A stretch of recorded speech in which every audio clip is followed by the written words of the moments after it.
교육자 수양에 잘 다녀왔습니다. 기도해 주신 분들께 감사드리고, 특별히 화요일 날 새벽 예배를 인도해 주신, 원래 부탁드리기는 엘가온 도태화 목사님께 부탁을 드리는데 그날 다른 일정이 있으셔서 우리 이성훈 장로님이 말씀을 전하게 되었더랬습니다.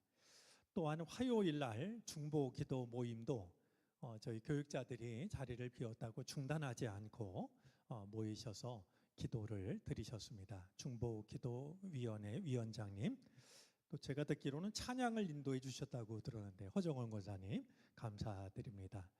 그리고 오늘도 변함없이 우리 찬양을 이렇게 새로운 찬양으로, 우리가 잘 부르지 않는 찬양으로 우리 귀한 찬양에 은혜를 주신 할렐루야 찬양대 모두에게 감사드립니다. 우리 지켜주시고 함께 하신, 또 수고하신 모든 분들께 우리 고마운 마음으로 다시 한번 박수하겠습니다. 고맙습니다.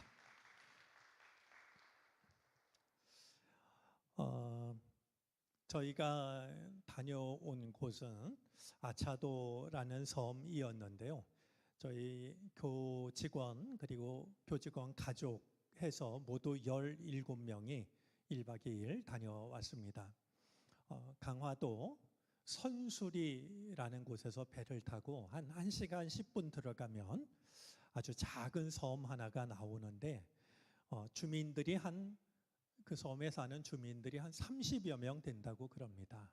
그곳에 120년 된 감리교회가 그 동네에 가게도 없고 식당도 없고 이제 그런 아주 작은 섬인데, 그래도 120년 동안 그 섬을 지켜온 교회가 있어서 저희가 1박 2일 시간을 보내드렸습니다. 제가 이번 다녀오면서 몇 가지 이렇게 느낀 점이 있는데요. 우리 이번에 참석한 17명 중에 제일 나이가 적은 사람은 우리 서충식 목사님의 아들 주한이였습니다. 주한이가 지금 정확히 몇 개월인가요? 36개월. 예. 이제 말문이 막 트이기 시작하는데요. 얼마나 에너지가 넘치는지 어른이 감당하기 힘들 만큼 이제 막 걷기 시작한 아이가 아주 1박 2일 동안 잠시도 쉬지 않고 이렇게 활발하게 움직이는 모습을 봤는데요. 제 눈에 정말 이렇게 마음에 와닿던 게요. 야, 아이들이 이렇게 빨리 자라는구나, 이런 생각이었습니다. 1박 2일 동안도 자라는 게 보이는 것 같아요. 예를 들면 이런 겁니다. 저는 주한이가 말하는 걸 거의 들을 기회가 없는데요. 둘째 날 이 주한이가 아침을 먹고 나서 이렇게 말하는 것이었습니다. 한 바퀴 돌러 가자.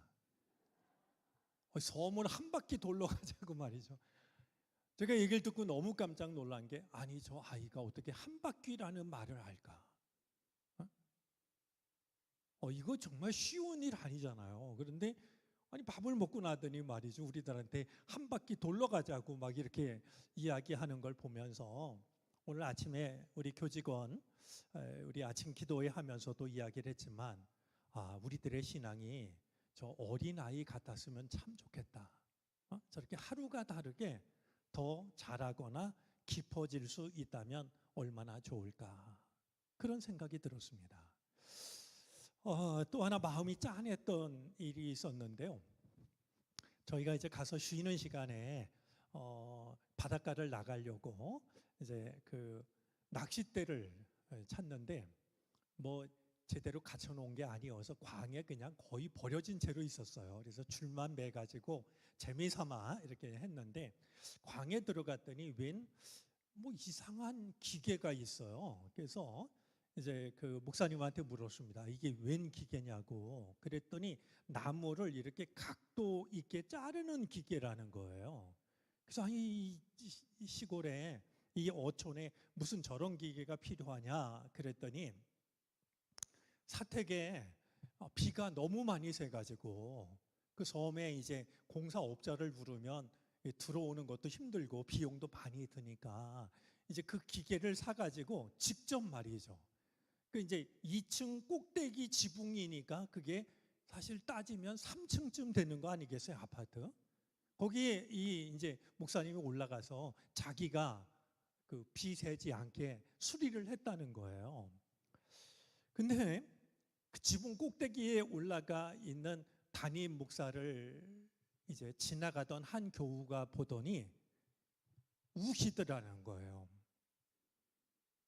참 기가 막힐 일 아니겠습니까? 담임 목사가 뭐 지붕 위에 올라가기 좋아하는 사람도 아닐 거고, 그게 보면 그 낮은 높이도 아닌데 거기 올라가서 지붕을 수리하고 있는 그 모습을 보고 그냥 말을 못하고 우는 모습을 지붕에서 내려다 보았다라는 그런 이야기를 들었습니다. 우리 저희들만 해도 이 정릉교회에서 목회를 편안하게 하고 있는데요. 사실 세계 곳곳 선교사님들, 그리고 그런 해외에 있는 분들뿐만 아니라 오지에서도 그냥 묵묵히 교회를 섬기는 분들은 지금도 그런 지붕 꼭대기에 올라가서 망치질을 하는, 그래야 교회를 지키는 그런 목회자들도 적지가 않다라는 그런 생각이 들었습니다. 우리가 우리 교회만을 위해서가 아니라 그렇게 묵묵히 주님의 교회를 섬기는 이들을 기억하고 또 기도하고 또 마음을 합하는 일은 참 소중한 일이다라는 그런 생각인데요. 다시 한번 우리 모두가 그런 마음을 가지고 그렇게 땅끝이라고 여겨지는 곳에서 묵묵히 이웃들과 함께 살면서 복음을 전하는 이들을 위해 기도하는 우리들이 되어졌으면 좋겠습니다. 자, 오늘은 한올의 예배에 관한 말씀인데요. 아무래도 이 말씀이 굉장히 중요하다라고 여겨져서 우리 11절까지 오늘 하루에 말씀을 다 나누는 대신에 좀 나누어서 좀 더 주의 깊게 말씀을 나누는 게 좋겠다 생각이 되어졌습니다. 자, 이제 우리 1장 19절 말씀에 의하면 내가 본 것 그리고 지금 있는 일을 기록하는 것뿐만이 아니라 장차 될 일을 기록하라. 이렇게 하나님께서는 이 반모섬에 유배된 요한을 부르셨는데요. 지금까지는 본 것, 또 지금 있는 일, 이것을 기록했던 요한이 이제 장차 되어질 일들을 기록할 준비를 하고 있습니다. 자, 그런 면에서 이제 여러분들 어릴 적에 성극 같은 거 하다 보면 이렇게 왜 1막이 끝나면 막이 닫히고 그 다음에 2막이 시작되고 이렇게 하지 않습니까? 그것처럼 계시록으로 말하자면 1막이 닫힌 게 되고요. 오늘 4장으로부터는 2막이 열려지게 되는 겁니다.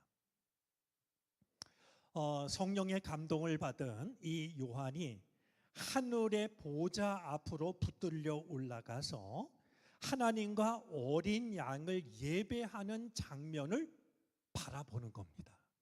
굉장히 중요한 말씀입니다. 그러니까 이 땅에서 우리가 예배를 드리지만 지금 요한은 특별한 은혜를 입어서 성령에 붙잡혀서 하늘로 올라가서 저 천상의 예배를 바라보게 되었던 것이니까 이건 아무나 누릴 수 없는 정말 특별한 은혜를 누리고 있는 거죠. 우리가 이 말씀을 대하면 과연 저 천상에서는, 하늘에서는 어떤 예배를 드릴까? 그리고 이 땅에서 드리는 우리들의 예배와 어떤 점이 다를까? 천상의 예배에는 있는데 우리한테는 빠져 있는 게 무엇일까? 우리가 이 땅에서 드리는 예배가 저 하늘에서 드리는 예배와 같은 예배가 되기 위해서는 우리에게 어떤 것이 필요한 걸까?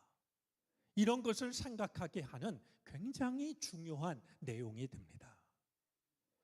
우리가 늘 하나님께 예배를 드리는데요. 사실 돌아오는 주일 나눌 말씀도 이 예배와 관련이 있는 말씀인데 우리들이 그냥 예배를 습관적으로 드리는 게 아니고 아무런 감동 없이 드리는 게 아니고 정말 이 요한이 본 것처럼 하늘에서 드려지는 이 예배가 어떤 예배였는가 하는 걸 우리가 살펴보면서 이 땅에서 드리는 예배도 하늘에서 드리는 예배와 다를 것이 없는 말이죠. 거룩하고 또 신비로운 그런 예배가 되어지는데 우리에게 귀한 가르침을 줄 수 있는 말씀이 되어지기를 바랍니다. 자, 우리 1절 말씀을 보겠습니다. 그 뒤에 내가 보니 라는 말씀으로 이제 시작이 되고 있는데요. 그 뒤에 내가 보니 라는 이 말씀이 바로 1막이 끝나고 2막이 시작이 되는, 이제 1장으로부터 3장까지 있었던 그 일이 끝나고 나서 막 새로운 막이 열려지게 되는데, 이 요한이 이제 자기가 경험하고 있는 새로운 것을 말하기 시작하는 겁니다. 자, 하늘에 문이 하나 열려 있었습니다. 이 요한이 바라보니까 하늘에 문이 하나 열려 있는 것이 보입니다. 여러분, 우리 요한계시록에 보면은요, 이 문에 관한 말씀이 이제 몇 번 등장하고 있는 것을 확인할 수 있습니다. 우리 지난 주일에 읽었습니다만 우리 8절 말씀을 보면은요, 3장 8절입니다. 보아라, 내가 네 앞에 문을 하나 열어 두었는데 아무도 그것을 닫을 수가 없다. 이렇게 주님께서 열어주신 문에 대해서 말씀하고 있는 것을 확인할 수가 있고요. 우리 또 3장 20절 말씀을 보면 보아라, 내가 문 밖에 서서 문을 두드리고 있다. 주님께서 두드리시는 마음의 문이 우리에게 있다라고 하는, 문을 두드리시는 순간이 우리에게 있다라고 하는 것을 일러주고 계십니다. 자, 그런데 오늘 4장 1절에서도 이 요한이 이제 하늘의 문이 열려 있는 것을 보게 됩니다. 여러분, 과학이 발전하면서 요즘은 그런 생각을 가진 사람이 거의 없지만요, 옛 사람들은 하늘이 몇 층으로 되어져 있다라고 생각했냐 하면 7층으로 되어져 있다라고 생각을 했습니다. 하늘이 그냥 하늘이 아니라 우리로 말하면 뭐 대기권, 성층권 뭐 이런 게 되겠죠, 과학적으로 얘기하면. 근데 옛 사람들은 하늘이 몇 층이요? 7층. 그래서 사도 바울이 신비로운 경험을 했을 때 뭐라고 말하냐 하면 3층 전에 내가 올라갔다, 이런 표현을 합니다. 우리 한번 확인해 볼까요? 고린도후서 12장 2절인데요. 우리 한번 말씀을 읽어보겠습니다. 나는 그리스도를 믿는 사람 하나를 알고 있습니다. 그는 14년 전에 셋째 하늘에까지 이끌려 올라갔습니다. 그때에 그가 몸 안에 있었는지 몸 밖에 있었는지 나는 알지 못하지만 하나님께서는 아십니다. 지금 이 바울은요, 자기가 신비로운 경험을 했다고 자랑하지 않으려고 애를 씁니다. 누군가 한 사람을 알고 있다. 우리가 말씀을 읽으면 대부분 그 한 사람이 누구예요? 저 말을 하고 있는 바울이에요. 근데 내가 말이야 이러면서 자기 자랑을 늘어놓는 것이 아니라 마치 딴 사람 얘기를 하듯이 내가 누군가 한 사람을 아는데 그는 14년 전에 이 일이 얼마나 놀라운 경험이었는지 언제 일어났는지를 잊지 않고 있습니다. 14년 전에 어디 하늘까지? 셋째 하늘까지. 이런 것처럼 바울 시대에조차도 이 하늘은 하나의 하늘이 아니라 인간이 이제 생각하는 이런 하늘층이 있었던 것이고, 그럼 하나님이 어디 계시냐? 가장 높은 곳에 계신 분이 하나님이라고 생각을 했던 것이었어요. 그리고 이 하늘에는 둥근 천장이 있고, 이것을 흔히 성경에서는 궁창이라고 이렇게 표현을 합니다. 그리고 이 천장에 문이나 창문이 있어서 하늘과 땅의 왕래가 가능하다라고 생각을 했던 거예요. 그러니까 하나님이 은혜를 주시면 우리의 힘으로는 저 하늘 위로 올라갈 수가 없는데, 우린 땅에 살 뿐이지만 하나님이 은혜를 주시면 어떤 때는 하늘의 1층, 어떤 때는 하늘의 2층, 어떤 때 하늘의 3층 문 하나가 있어가지고 그리로 올라갈 수가 있다. 이렇게 생각을 하고 있었던 것이 옛 사람들의 생각이었습니다. 그러니까 여기서 문 하나가 있었다라고 하는 것은 바로 하나님을 만나기 위한 통로가 있었다. 이걸 지금 요한이 바라보고 있는 겁니다. 여러분, 이것은 옛 사람들이 가지고 있는 미개한 생각이 아니고요, 굉장히 신앙적인 생각입니다. 자, 하나님과 우리는 다른 존재입니다.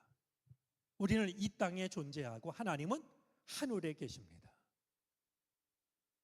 그런데 우리가 이 땅에 있고 하나님이 하늘에 계시기 때문에 우리와 하나님은 무관한 존재가 아니라 하나님을 만날 수 있는 통로가 있다는 거예요. 그러니까 옛사람들의 인식대로 하면 하늘이 7층이나 되는데 그 7층 꼭대기에 하나님이 계시니까 우리는 하나님과 아무런 상관이 없는 그런 존재가 아니라 다행히 문 하나가 있어가지고 말이죠. 그 문을 통해서 이 요한이 하늘 예배에 참여하는 것처럼 우리들도 하나님이 주시는 은혜의 문, 은혜의 통로를 따라서 비록 이 땅에 살고 있지만 거룩하신 하나님을 뵙는 은혜를 누릴 수가 있다 하는 것이죠. 더더군다나 우리가 이 요한계시록을 읽을 때마다 거듭해서 확인해야 될 게 있는데요. 지금 요한은 어디에 있습니까? patmos섬에 있습니다. 요한의 신분은 무엇입니까? 죄인입니다. patmos섬에 갇혀서 채석장에서 돌을 캐서 나르는 중노동에 시달리고 있지만 요한은 지금 거룩하신 하늘 예배에 참여하는 말이죠. 현실은 더없이 고통스럽고 더없이 괴롭지만 그런 현실에 매몰되는 게 아니라 오히려 하나님이 계신 그 열려진 문을 통해서 하늘 예배에 참여하는 은혜를 누리고 있다는 거예요. 그러니까 우리가 이 땅에 발을 딛고 살아가지만 이게 전부가 아니라 믿음의 눈을 들어서 거룩하신 하나님을 바라보는 것, 이것이 믿음이요 은혜라고 하는 사실을 우리는 기억해야 하는 겁니다.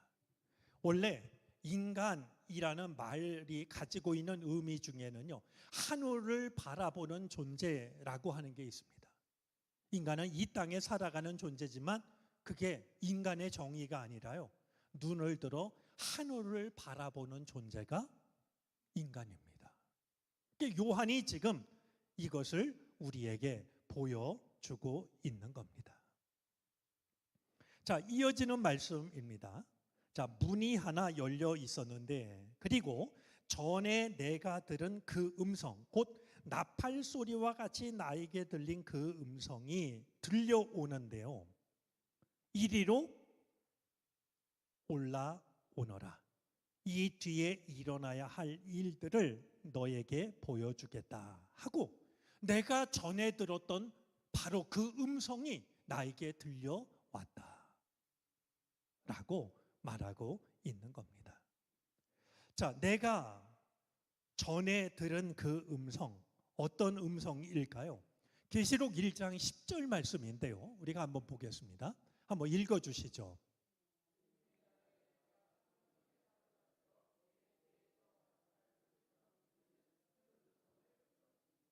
예, patmos섬에서 요한이요, 주님의 날, 이것은 주일일 수도 있고 주님을 만난 그날이 바로 주님의 날일 수도 있다라는 걸 우리가 이야기 나눴는데요, 성령에 사로잡혀서 내 뒤에서 나팔 소리처럼 울리는 큰 음성을 들었습니다.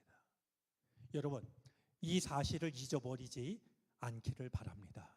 뭐냐 하면은요, 믿음이 좋을 때는 주님의 음성을, 말씀을 들어도 주님의 음성을 또렷이 들었어요. 근데 어느 순간 주님의 음성이 더 이상 들리지 않는, 말씀을 읽어도 말씀을 들어도 사람의 소리로만 들리는 말이죠. 이것은 올바른 신앙이 아닙니다. 요한은 처음 주님의 말씀을 들을 때에도 나팔 소리처럼 또렷한 주의 말씀을 듣고요, 시간이 지난 뒤에 또다시 말씀을 듣는데 여전히 주님의 음성을 또렷하게 듣고 있는 모습을 보여주고 있습니다. 우리들의 신앙이 냄비와 같은 신앙이 되면 안 됩니다. 어떤 땐 금방 막 뜨거워가지고요, 뜨거워서 어쩔 줄 모르다가 금방 식어가지고요, 그 믿음이 어디로 다 갔나 찾아볼 수도 없는 그런 신앙이 돼서는 곤란한 거겠죠. 오늘 요한을 통해서 배워야 할 것은요, 처음에 주님의 음성을 들었던 그대로 또다시 같은 주님의 음성을 듣고 있다는 사실이에요. 하나님이 우리 모두에게 은혜를 주셔서 주님의 말씀을 듣는 우리들의 믿음에 변함이 없기를 바랍니다. 언젠가는 주의 말씀이 들렸는데 이제 우리 몸의 기능이 점점 약해져서 저도 이제 귀가 조금씩 어두워져 가는 것 같아요. 전에 같으면 금방 알아들었을 텐데 못 알아듣고 집사람한테 물으면 내가 얘기했는데 왜 또 묻냐고 말이죠.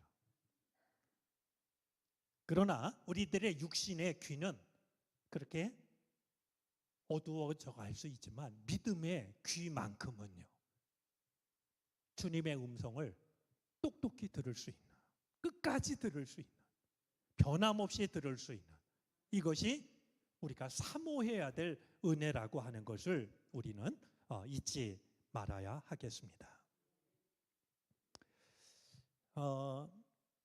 자, 이제 주님의 음성이 처음 들었던 그 음성, 그러니까 이 요한은요 얼마나 반가웠겠어요. 또한 이게 주님의 음성이구나. 왜? 전에 들었던 경험이 있기 때문에. 그렇잖아요? 처음 듣는 음성이 아니라 전에도 들었던 이 음성이 바로 주님의 음성이라는 것을 요한이 알았을 때, 내가 밤모섬에 왔을 때 처음에는 나와 함께 하셨다가 어느 순간 나를 떠난 것처럼 생각하는 게 아니라 그 주님이 여전히 나와 함께 하시는구나, 그 주님이 여전히 나에게 말씀하시는구나, 이것을 깨달았을 때 그것이 큰 위로가 되지 않았겠어요? 우리들에게도 우리가 언젠가 들었던 주님의 음성, 그것이 과거에 갇혀 있는 것이 아니라 그 음성을 내가 오늘도 들을 수 있는, 그래서 오늘 들은 이 음성이 주님의 한결같은 음성이라고 하는 것을 깨달을 수 있는 이런 은혜가 우리 모두와 함께 하기를 바랍니다.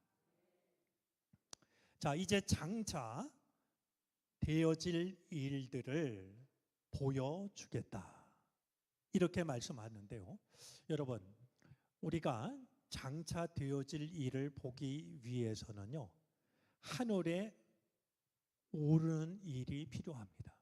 그러니까 우리가 이 땅에 일어날 일들을 우리가 헤아리는 데는 한계가 있습니다. 온 동네를 보려면 가장 높은 산으로 올라가야 하는 것처럼 우리들의 삶을 바라보기 위해서는 더더군다나 앞으로 되어질 일을 알기 위해서는 주님의 인도하심을 따라 하늘로 올라가는 일이 필요하다는 겁니다. 그리고 하늘에 오르기 위해서는 성령에 감동되는 것이 필요합니다. 우리 2절 말씀을 볼까요?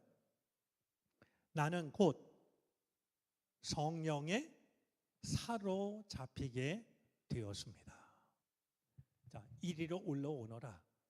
그럼 어떻게 올라가요? 그 하늘로. 우리의 힘으로는, 우리의 생각으로는 방법을 알 수가 없어요. 근데 주님께서는 이리로 올라오너라. 내가 장차 일어날 일들을 보여주겠다.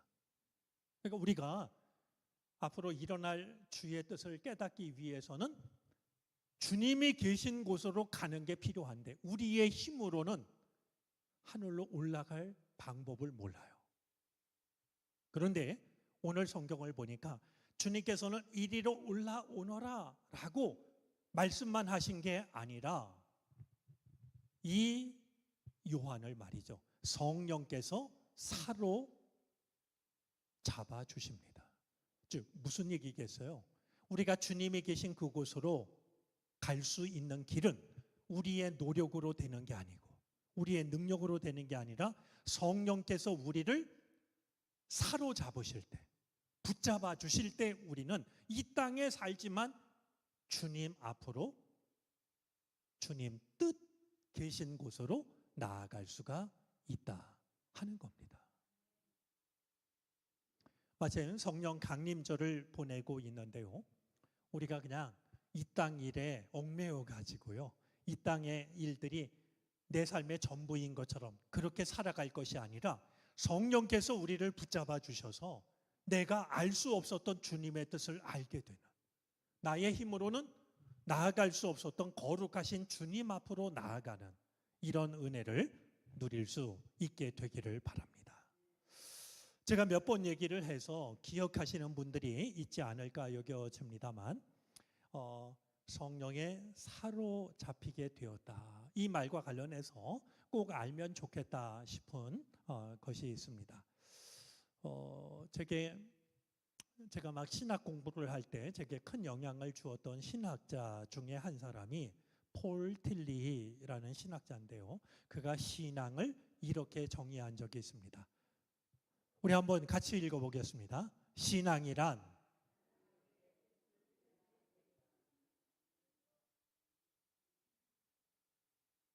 여러분들이 꼭 기억하면 좋겠다 싶은 말입니다.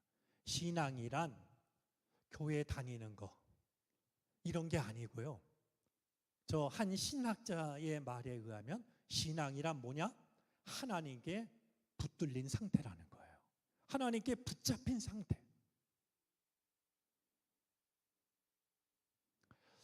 우리 과학자들이요 남극에 가서 빙하를 연구하는데 이상한 현상을 발견하게 됐어요.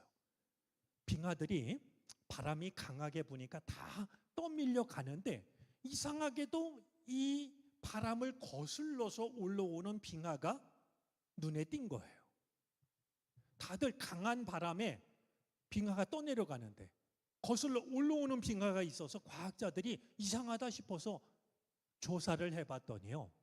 이유가 있었어요. 비교적 크기가 작은 빙하들은 바람이 부는 대로 떠밀린 거예요. 그런데 겉으로 드러난 건 빙산의 일각이지만 그 안에 엄청난 크기를 가지고 있는 빙하는 바람이 부는 대로 떠밀린 게 아니라 바닷물을 따라서 움직이고 있었던 거예요. 성령에 사로잡힌 사람은 그런 삶을 살아가는 거예요.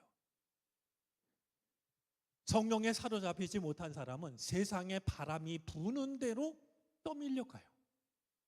그런데 거룩한 영, 성령에 붙잡힌 사람은 세상의 풍조를 거슬러서 말이죠.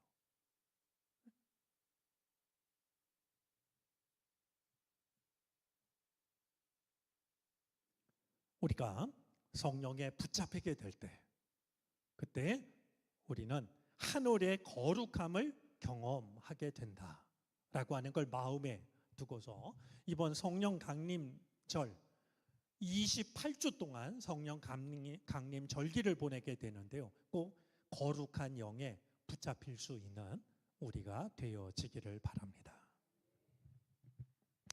자, 이제 성령에 사로잡혀서 하늘로 올라가게 되는데요. 이리로 올라오너라라고 말씀하셔서 성령에 붙잡힌 채로 이제 하늘에 올라가는 거 아니겠습니까? 그래서 하늘에서 드려지는 예배를 보게 되는 거예요. 참여하게 되는 거예요.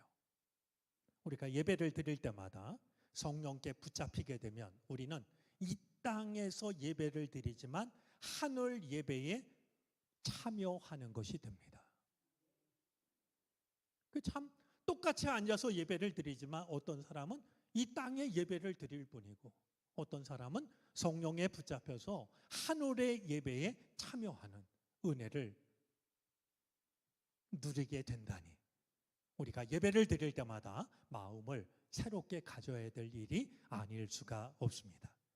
자, 하늘에 뭐가 하나 놓여 있습니까? 2절 말씀인데요. 하늘에 뭐가 하나 놓여 있고 보좌가 하나 놓여 있고 그 보좌에 누가 앉아 계십니까? 한 분이 앉아 계세요.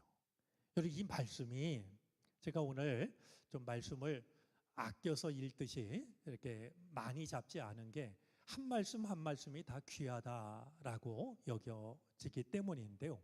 자, 하늘에 올라간 이 요한이 가장 먼저 본 것이 무엇입니까? 보좌입니다. 여러분, 우리가 하늘 예배에 참여할 때 가장 먼저 보아야 할 것은 바로 거룩하신 보좌입니다. 그리고 그 보좌에 앉아 있는 분을 가장 먼저 바라보아야 됩니다. 우리는 와가지고 말이죠. 그냥 다른 것들. 예를 들면 어떤 걸까요? 오늘 아무개 권사가 평소에 안 입었던 옷을 입고 왔네. 저 옷의 메이커가 뭘까? 다른 사람 옷이 먼저 눈에 띈다든지. 오늘은 날이 조금만 더 에어컨을 틀었으면 좋겠는데. 아니면 난방을 조금 더 세게 해주면 어떨까? 우리들이 예배드리러 나와가지고요 가장 먼저 바라보는 것은 대부분 이 땅의 것들이에요. 근데 지금 하늘 예배에 초대를 받은 요한은 뭘 가장 먼저 보는 거예요? 하나님이 앉아 계신 보좌를 가장 먼저 바라보는 거예요.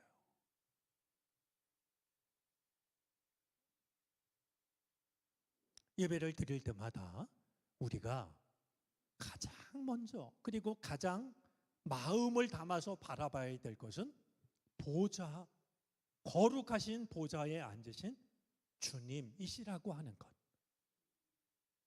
오늘 단순한 말씀이지만 다시 한번 우리들의 믿음을 새롭게 해야 될 줄로 압니다.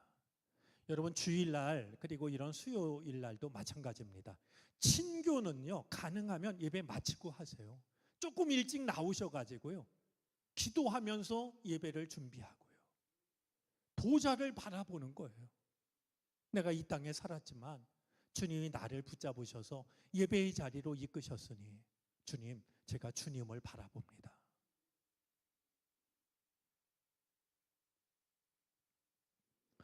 자, 보좌를 가장 먼저 바라보는데요.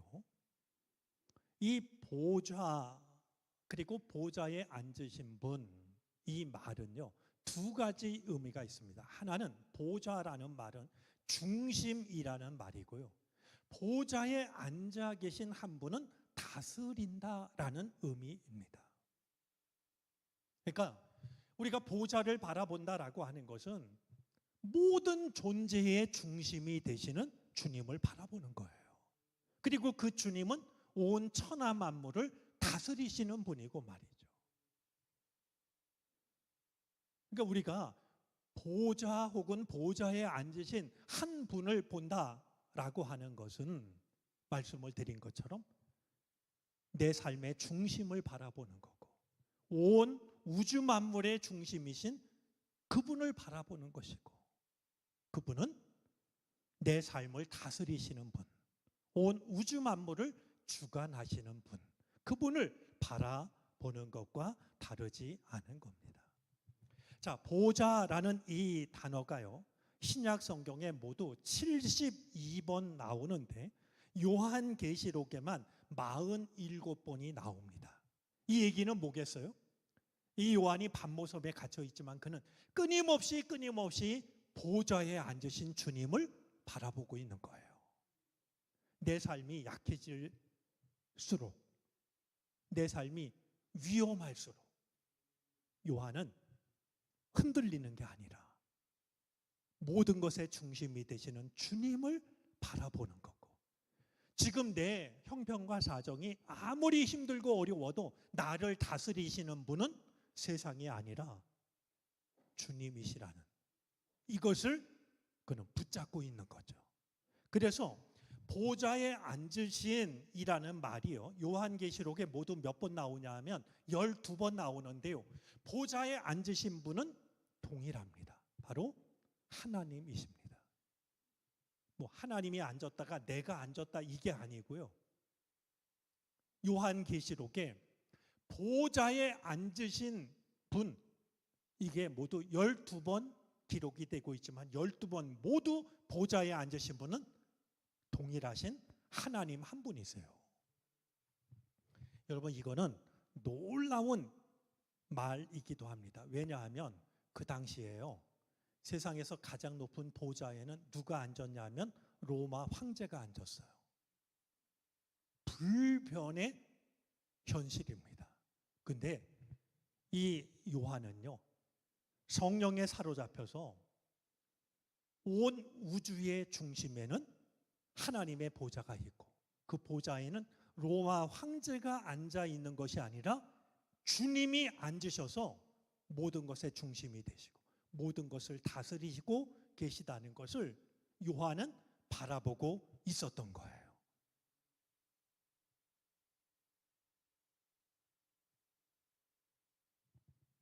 자, 보좌는 빈 의자가 아니었습니다.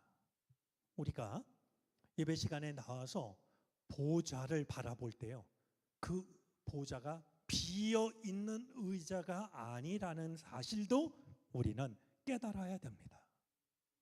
그 보좌는 빈 의자로 놓여져 있는 것이 아니라 오직 한 분만 앉으실 수 있고 한 분만 앉아 계신 보좌입니다. 그분은 바로 하나님이시죠.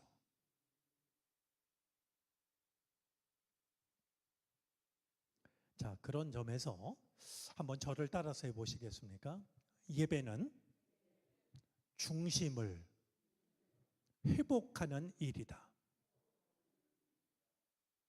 예배를 드린다라고 하는 건 세상을 살면서 우리가 마치 잘 돌아가던 팽이가 기운을 잃어버리면 비틀거리다가 쓰러지잖아요. 자빠지잖아요. 우리는 세상을 그렇게 살아가곤 해요. 그랬던 우리가 예배의 자리로 나온다라는 것, 그래서 보좌에 앉으신 주님을 바라본다라고 하는 것은 잃어버렸던 중심을 되찾는 일이 되어지는 겁니다. 여러분들이 같이 아셔도 좋겠다 싶은 두 사람의 말을 좀 설명해 드리겠습니다. 먼저 도르트 쥘레라는 이가 했던 말인데요, 우리 한번 읽어 주시겠습니까? 주일은, 이 말을 조금 넓게 말씀을 드리면 모든 예배는 매일매일에 대한 반역이다. 내가 세상에서는 하나님을 예배하는 시간과 다른 시간을 살았어요. 다른 모습으로 살았어요. 그런데 예배는 매일매일에 대한 반역으로서 다시 중심을 찾는 거예요. 이 말을 월터 브루그만이라는 신학자는 이렇게 표현을 했습니다. 역시 한번 읽어주시겠습니까? 안식일은 저항이다.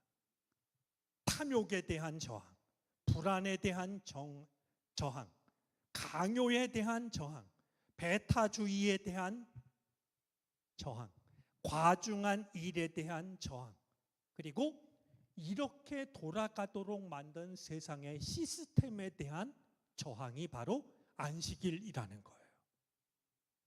세상에서는 길들여진 채로 살았지만 우리가 안식일을 지킨다라고 하는 것, 거룩한 날을 지킨다라고 하는 건 그 모든 날들에 대해서 저항하는 거다. 그게 우리 삶의 전부가 아니라고 우리는 선언하는 거고,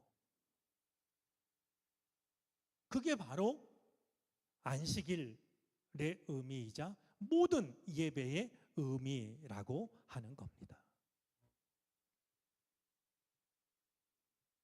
예배 드릴 때마다 하늘 예배에 초대를 받는 우리가 되기를 바라고, 그때마다 우리가 세상 속에서 잃어버렸던 중심을 되찾는 은혜를 누리게 되기를 바랍니다.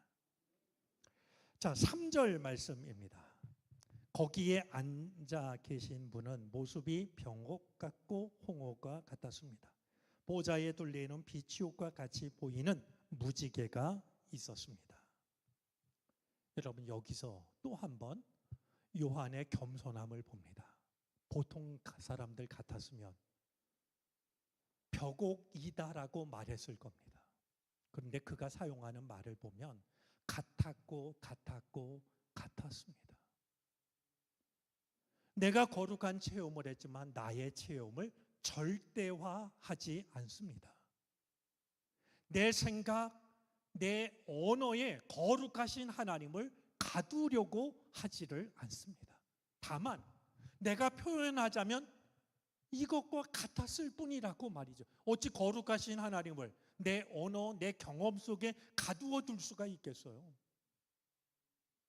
때때로 하나님을 봤다고 말하는 사람들이 말이죠, 내가 본 하나님이 유일하신 하나님인 것처럼 하나님의 형상을 소개하기도 하고. 하지만 이 요한은 이 놀라운 체험을 하면서도 자신의 체험을 절대화하지 않기 위해서 겸손한 단어를 사용하고 있는 걸 보게 돼요.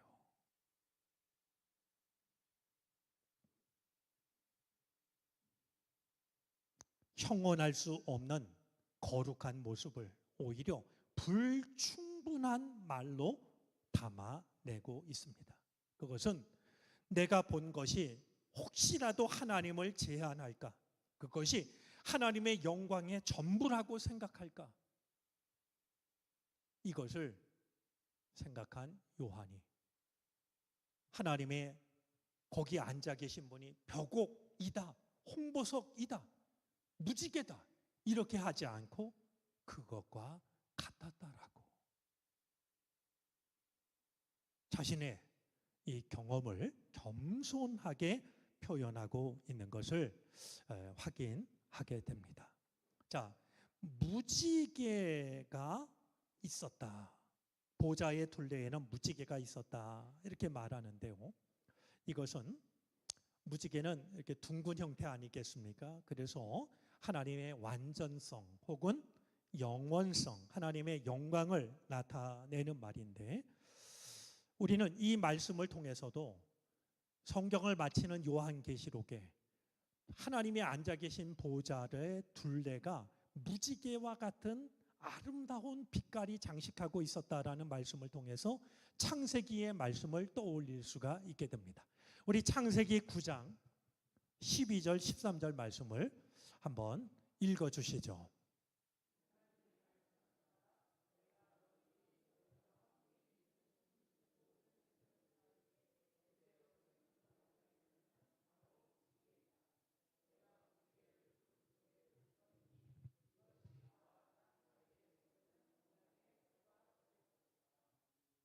아멘. 우리 창세기에 나오는 하나님의 말씀이 이제 성경을 마치는 요한계시록 속에도 그 하나님의 약속이 이제 그 하나님께로부터 온 것임을 요한계시록은 떠올리게 합니다. 자, 오늘 우리가 하늘 예배에 초대를 받는 요한의 모습을 생각했는데, 이런 요한을 특별한 한 사람 이렇게만 생각하지 말고 우리가 모든 예배를 통해서 같은 은혜를 사모하고 경험해야 된다. 이런 마음으로 우리가 이 땅에서 드리는 예배지만 우리가 드리는 예배가 하늘 예배가 되어질 수 있기를 바랍니다. 우리 다음 시간에 이어지는 말씀 이어가도록 하겠습니다.